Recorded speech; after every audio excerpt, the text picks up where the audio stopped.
मुसीबत नाजिल नहीं होती मगर अल्लाह के हुक्म से, और जो शख्स अल्लाह पर ईमान लाता है वो उसके दिल को हिदायत देता है, और अल्लाह हर चीज से बाखबर है।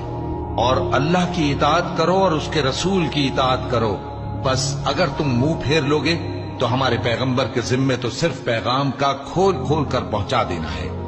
अल्लाह जो माबूद बरहक है, उसके सिवा कोई इबादत के लायक नहीं, तो मोमिनों को चाहिए कि अल्लाह ही पर भरोसा रखें। मोमिनों, तुम्हारी बीवियों और औलाद में से बाज तुम्हारे दुश्मन भी हैं, सो उनसे बचते रहो, और अगर मुआफ कर दो और दरगुजर करो और बख्श दो तो अल्लाह भी बख्शने वाला है, मेहरबान है। तुम्हारा माल और तुम्हारी औलाद तो आजमाइश है, और अल्लाह के यहाँ बड़ा अजर है। सो जहां तक हो सके अल्लाह से डरो और उसके अहकाम को सुनो, और उसके फरमाबरदार रहो, और उसकी राह में खर्च करो, ये तुम्हारे हक में बेहतर है। और जो शख्स तबीयत के बुख्ल से बचाया गया तो ऐसे ही लोग राह पाने वाले हैं।